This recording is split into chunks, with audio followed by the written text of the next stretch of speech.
ஓம் சாந்தி. அவ்யக்த முரளி 3/4/1983. அவ்யக்த பாப்தாதா, மதுபன். இன்றைய முரளியின் தலைப்பு முதல் மற்றும் கடைசி புருஷார்த்தம். இன்று எல்லைக்கு அப்பாற்பட்ட தந்தை எல்லைக்கு அப்பாற்பட்ட நிலையில நிலைத்திருக்கும், எல்லைக்கு அப்பாற்பட்ட பார்வை, எல்லைக்கு அப்பாற்பட்ட உள் உணர்வு, எல்லைக்கு அப்பாற்பட்ட சேவாதாரி, அந்த மாதிரியான சிரேஷ்ட குழந்தைகளோடு சாக்கார சொரூபத்துல, சாக்கார உலகத்துல எல்லைக்கு அப்பாற்பட்ட ஸ்தானத்துல சந்திப்பதற்காக வந்திருக்கிறோம் அப்படின்னு பாபா சொல்றாங்க. முழு ஞானத்தின் மேலும் இந்த படிப்பின் 4 பாடங்களின் மூல சாரமே இந்த எல்லைக்கு அப்பாற்பட்ட அப்படிங்கிற ஒரு வார்த்தை தான் அப்படின்னு சொல்றாங்க பாபா. எல்லைக்கு அப்பாற்பட்ட வார்த்தையின் சொரூபத்துல நிலைத்திருப்பது, இதுதான் முதல் மற்றும் கடைசியினுடைய முயற்சி.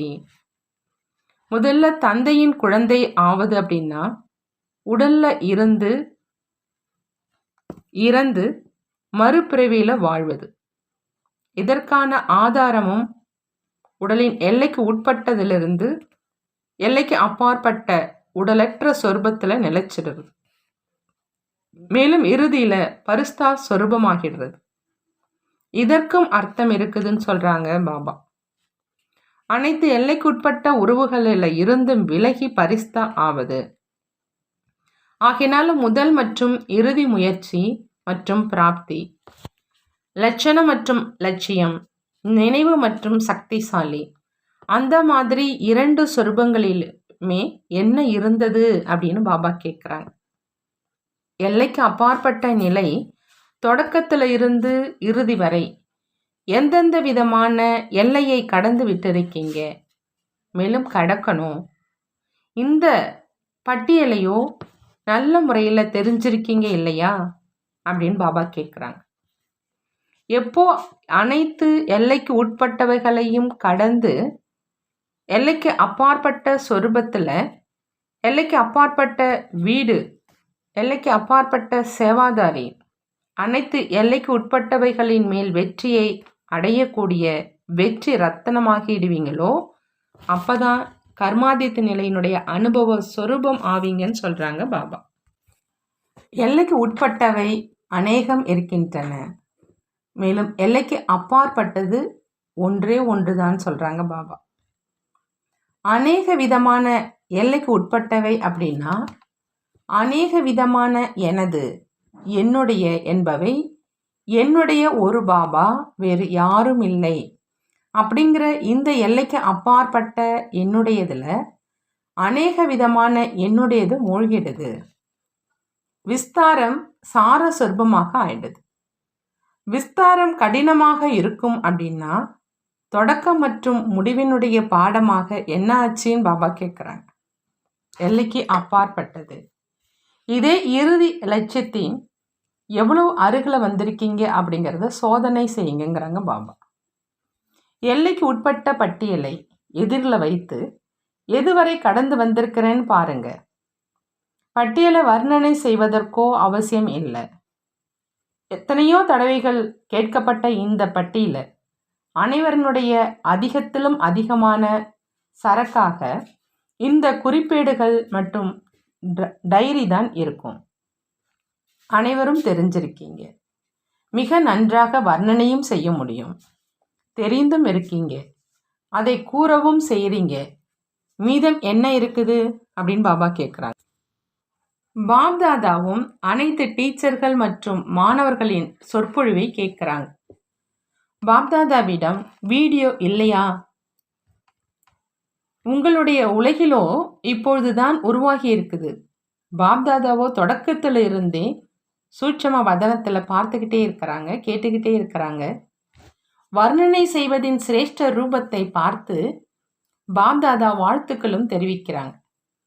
ஏன்னா பாப்தாதாவின் ஒரு பாயிண்டை விதவிதமான ரமணிகரமான ரூபத்தில் சொல்றீங்க.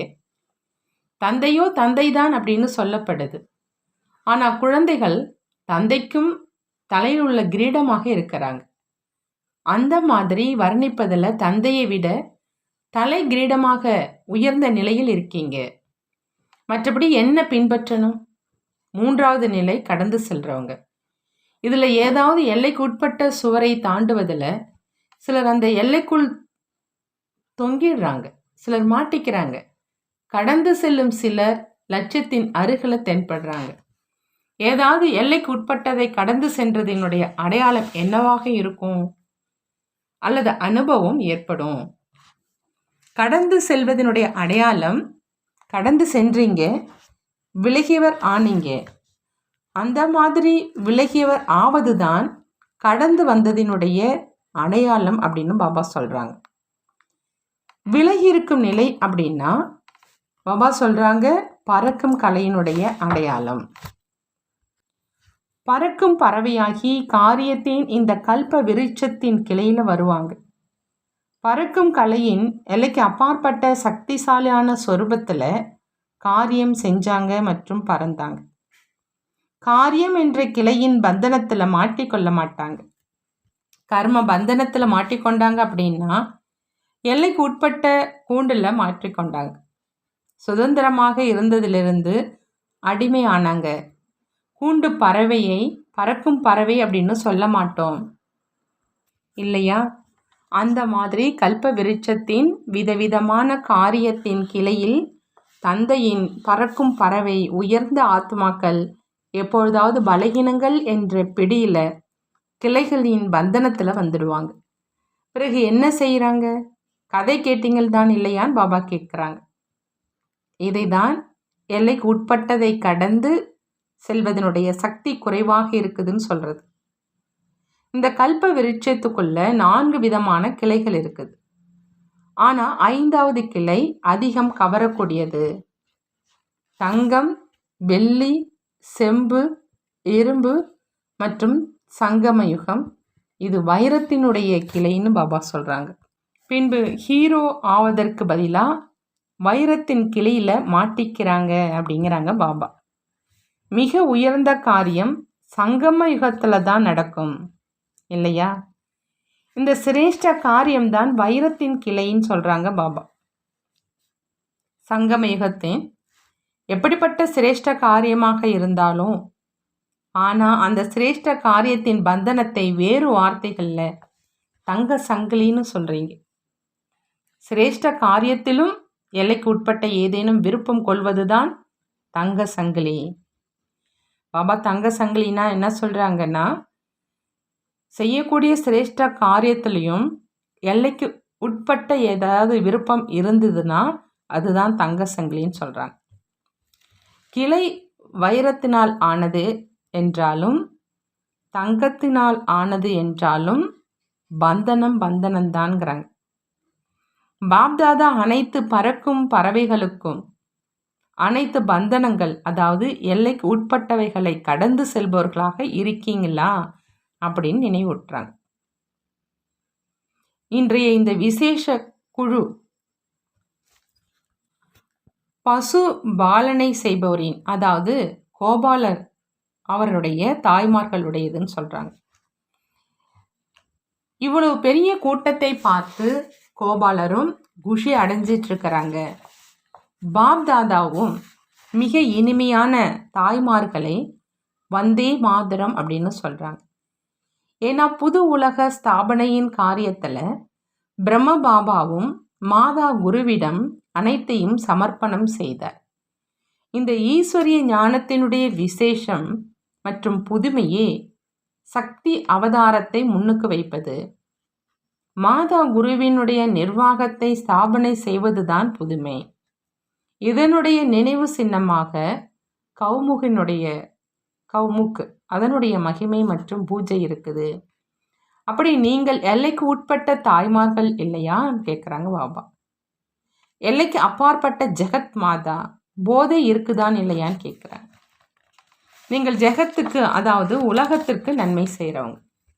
ஜெகத் கல்யாணக்காரி அப்படின்னா உலகத்துக்கு நன்மை செய்கிறவங்க.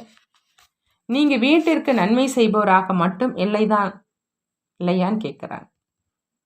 எப்பொழுதாவது வீட்டுக்கு நன்மை செய்பவரின் பாடலை கேட்டிருக்கிறீங்களா? உலகத்துக்கு நன்மை செய்வதனுடைய பாடலை கேட்டிருக்கீங்க. அந்த மாதிரி எல்லைக்கு அப்பாற்பட்ட தாய்மார்களின் கூட்டம் சிரேஷ்ட கூட்டம் ஆனதுதான் இல்லையா? குமாரிகளுக்கு ஏமாற்றம் அடைவதிலிருந்து பாதுகாப்பாக இருப்பதற்கு பயிற்சி கொடுக்க வேண்டியதாக இருக்குது. தாய்மார்கள் அனுபவியாக இருக்கும் காரணத்தினால எல்லைக்கு உட்பட்ட ஏமாற்றத்தில் வர்றவங்க இல்லைதான் இல்லையா? பெரும்பான்மையோர் புதியவங்க. புதிய சிறு குழந்தைகள் மேல் அதிகமாகவே அன்பு இருக்கும். பாப்தாதாவும் அனைத்து தாய்மார்களையும் வருக வருக என்று கூறி வரவேற்கிறார். நல்லது.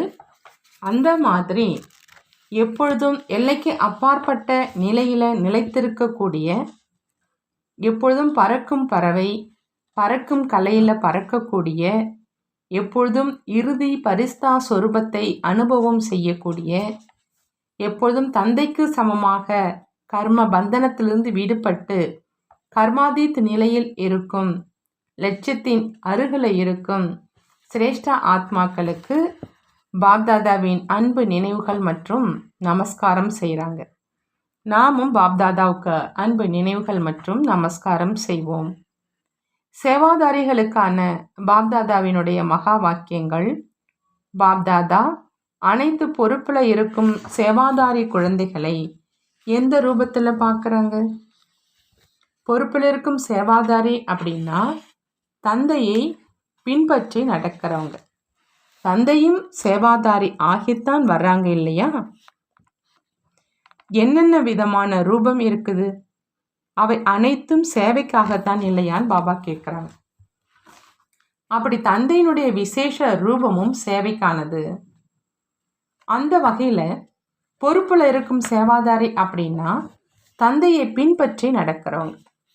ஒவ்வொரு குழந்தையும் பாப்தாதா இதே பார்வையில் தான் பார்க்குறார்.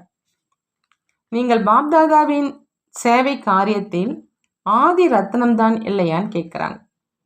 பிறந்ததுமே பரிசாக பாப்தாதா என்ன கொடுத்தாங்க? சேவை தான் கொடுத்தாங்க இல்லையா? சேவையினுடைய பரிசின் ஆதி ரத்னம் நீங்க. பாப்தாதா அனைவருடைய விசேஷங்களை தெரிஞ்சிருக்கிறாங்க. பிறந்த உடனேயே வரதானம் கிடைப்பது என்பதும் நாடகத்தில் கதாநாயக பாத்திரம்தான். பொதுவாக அனைவரும் சேவாதாரிகள். ஆனால் பிறந்த உடனேயே சேவையினுடைய வரதானம் கிடைப்பது, மேலும் தேவையான நேரத்தில் பொறுப்பாளர் ஆவதும் சிலருடைய விசேஷம். யார் தேவையான நேரத்தில் சேவையின் துணைவர்களாக ஆகிறாங்களோ அந்த மாதிரி ஆத்மாக்களினுடைய தேவை எப்பொழுதுமே இருக்கும். நல்லது. அனைவரிடமும் அவரவர்களுடைய விசேஷம் இருக்குது. ஒருவேளை ஒவ்வொருவர்களுடைய விசேஷத்தை வர்ணனை செய்கிறோம் அப்படின்னா எவ்வளோ நேரம் தேவையாக இருக்கும்? ஆனால் பாப்தாதாவிடம் ஒவ்வொருவருடைய விசேஷம் எப்பொழுதும் எதிரில் இருக்குது. ஒவ்வொருவரிலும் எவ்வளோ விசேஷங்கள் இருக்கின்றன. எப்பொழுதாவது தன்னைத்தானே பார்த்துருக்கீங்களா அப்படின்னு பாபா கேட்குறாங்க. அவங்களுடைய விசேஷம் அனைவரிலும் இருக்குது. ஆனால் விசேஷ ஆத்மாக்களுக்கு பாப்தாதா ஒரே ஒரு விஷயத்தை அடிக்கடி நினைவூட்டுறாங்க. அது எது அப்படின்னா, எப்பொழுதெல்லாம் ஏதாவது சேவை சேத்திரத்தில் வரீங்களோ, திட்டத்தை உருவாக்குறீங்களோ மற்றும் நடைமுறையில் வரீங்களோ, அப்போது தந்தைக்கு சமமான நிலையில் நிலைத்திருந்து ஏதாவது திட்டத்தை உருவாக்குங்க மற்றும் நடைமுறையில் வாங்க. எப்படி தந்தை அனைவர் உடையவர், இவர் இன்னாரின் தந்தை என்று யாரும் சொல்ல மாட்டாங்க. இன்னாரினுடையவர் அல்ல, அனைவரும் என்னுடைய பாபா, அதாவது என்னுடைய தந்தைன்னு சொல்லுவாங்க. அதே போல யார் பொறுப்பில் இருக்கும் சேவாதாரிகளோ அவர்களுடைய விசேஷமே ஒவ்வொருவரும் இவர் என்னுடையவர் என்று உணரணும். பேர்களுடையவர் மட்டுமே என்று அப்படி கிடையாது. என்னுடையவர் இந்த வார்த்தை ஒருவேளை வாயிலிருந்து வெளியாகாவிட்டாலும் எண்ணத்தில் இவர் என்னுடையவர் என்று வெளிப்படையாக இருக்கணும். இதைத்தான் தந்தையை பின்பற்றி நடப்பது என்ற உணர்வு வரணும். இதுதான் தந்தையின் முதல் அடி. இதுதான் தந்தையின் விசேஷம். ஒவ்வொருவரினுடைய மனதிலிருந்து என்னுடைய பாபா அப்படின்னு வெளியாகுது. உன்னுடைய பாபா என்று யாராவது சொல்றாங்களா அப்படின்னு கேட்குறாங்க பாபா. அந்த மாதிரி இவர் என்னுடையவர், எல்லைக்கு அப்பாற்பட்ட சகோதரன் சகோதரி, தீதி மற்றும் தாதி என்று அனைவரின் மனதில் இருந்து இந்த நல்ல ஆசீர்வாதம் தான் வெளியாகணும். இவர் என்னுடையவர், ஏனென்றால் நீங்கள் எங்கே இருந்தாலும், ஆனால் விசேஷ ஆத்மாக்களே, எல்லைக்கு அப்பாற்பட்டவர் தான் இல்லையான்னு கேட்குறாங்க. சேவையினுடைய பொறுப்புக்காக எங்கே இருந்தாலும் சரி, ஆனால் நீங்கள் எல்லைக்கு அப்பாற்பட்ட சேவைக்கு பொறுப்பாளர் தான் இல்லையா?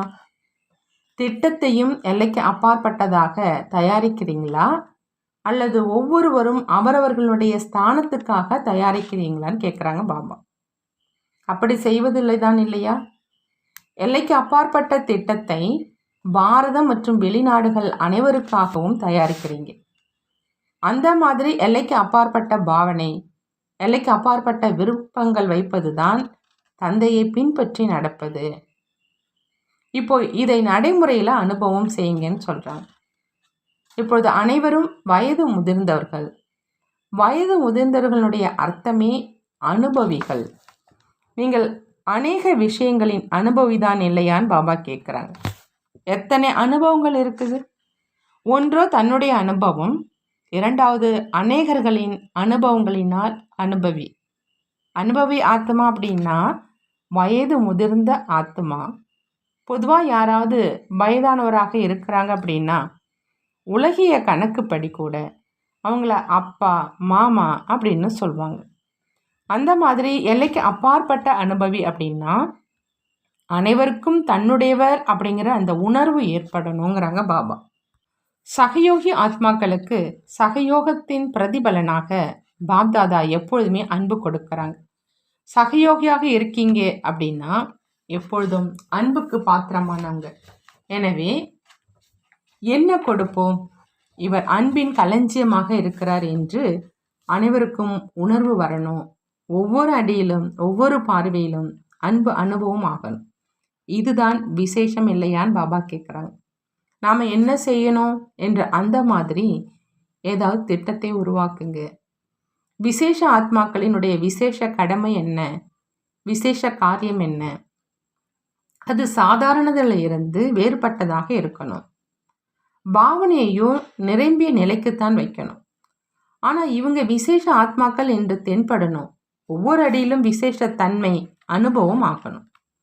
அப்போதான் இவங்க விசேஷ ஆத்மாக்கள் என்றால் விசேஷ காரியம் செய்கிறவங்க, சொல்கிறவங்க கிடையாது, ஆனால் செய்கிறவங்க. நல்லது. மகாவீர் குழந்தைகள் எப்பொழுதும் ஆரோக்கியமாக இருக்கிறாங்கன்னு பாபா சொல்கிறாங்க. ஏன் அப்படின்னா மனம் ஆரோக்கியமாக இருக்குது.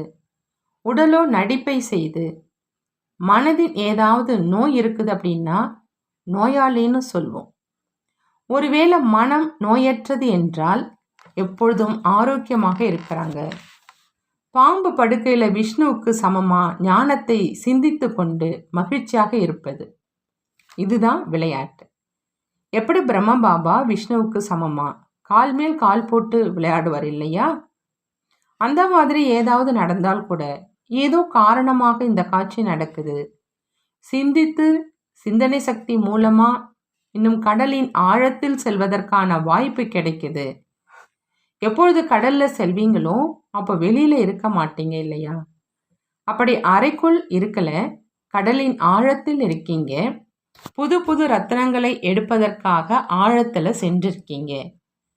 கர்ம விளைவுகளின் அனுபவங்களின் மீது வெற்றி அடைந்து கர்ம யோகி நிலையில இருப்பதைத்தான் வெற்றி ரத்னம் அப்படின்னு சொல்றாங்க பாபா. வெற்றி ரத்னம்னா பாபா சொல்றாங்க கர்ம விளைவுகளின் அனுபவத்தின் மேல வெற்றி அடைந்து கர்ம யோகி நிலையில இருப்பதைத்தான் வெற்றி ரத்னம்னு சொல்றது. இது அனுபவிப்பது கிடையாது, ஆனா புது உலகத்துக்கான திட்டம் அப்படிங்கிற இந்த நினைவு தான் இருக்குது. ஓய்வு நேரம் கிடைக்குது இல்லையா? அந்த நேரத்தில் என்ன வேலை இருக்குது? புது திட்டத்தை உருவாக்குவது. பாபா சொல்றாங்க கட்டிலும் திட்டம் தீட்டும் இடமாக ஆயிடுது அப்படின்னு. பாப்தாதா தாய்மார்களினுடைய குரூப்போடு சந்திக்கிறாங்க. என்னுடைய அதிர்ஷ்ட நட்சத்திரம் மின்னிக் கொண்டிருக்குது என்று அனைவரும் அனுபவம் செய்கிறீங்களான்னு கேட்குறாங்க பாபா. மின்னிக் கொண்டிருக்கும் நட்சத்திரத்தை பார்த்து மற்ற ஆத்மாக்களும் நானும் இந்த மாதிரி ஆகணும் அப்படிங்கிற அந்த பிரேரணை எடுத்துக்கொள்ளும் மாதிரியான நட்சத்திரங்கள் தான் நீங்கள் இல்லையான்னு கேட்குறாங்க. எப்போதாவது நட்சத்திரத்தின் மின்மினுப்பு குறைந்து போவதில்லை தான் இல்லையா? நீங்கள் அழியாத தந்தையின் அழியாத நட்சத்திரங்கள் தான் இல்லையான்னு கேட்குறாங்க. எப்பொழுதும் ஒரே சீரான நிலையில் இருக்கீங்களா, அல்லது சில நேரம் பறக்கும் கலை மேலும் சில நேரம் நிற்கும் கலையில் இருக்கீங்களான்னு கேட்குறாங்க. இது எப்பொழுதும் பறக்கும் கலைக்கான யுகம். பறக்கும் கலையின் நேரத்தில் யாராவது ஏறும் கலையை செய்தாலும் நன்றாக இருக்காது. விமானத்தில் பயணம் செய்ய வாய்ப்பு கிடைக்குது என்றால் மற்ற பயணம் நன்றாக இருக்குமா? ஆகையினால பறக்கும் கலையின் நேரத்தில் இருக்கிறவங்க கீழே வராதீங்க, எப்பொழுது மேலே இருங்க. கூண்டு பறவை அல்ல. கூண்டு உடைந்து விட்டதா அல்லது 2-4 கம்பிகள் இன்னும் இருக்கின்றனவான்னு கேட்குறாங்க. ஒருவேளை கம்பியும் தங்கி இருந்து விட்டால் அது தன் பக்கம் இழுக்கும். 10 கயிறுகளை அறுத்துட்டீங்க, ஒரு கயிறு மட்டும் இருந்துட்டா கூட அது தன் பக்கம் இழுக்கும். அனைத்து கயிறுகளையும் அறுப்பவர், அனைத்து எல்லைக்கு உட்பட்டவைகளையும் கடந்து செல்பவர். அந்த மாதிரி பறக்கும் பறவை எல்லைக்கு உட்பட்டதில் மாட்டிக்க முடியாது. 63 ஜென்மங்கள் மாட்டிக்கொண்டே வந்திருக்கீங்க. இப்போ ஒரு ஜென்மம் எல்லைக்கு உட்பட்டதிலிருந்து விடுபடுங்க. இந்த ஒரு ஜென்மம் இருப்பதே எல்லைக்கு உட்பட்டதிலிருந்து விடுபடுவதற்கானது என்றால் எப்படி நேரமோ அப்படி வேலை செய்யணும் இல்லையா? நேரம் எழுவதற்கானது. மேலும் யாராவது தூங்கி கொண்டிருந்தால் நன்றாக இருக்குமான்னு கேட்குறாங்க.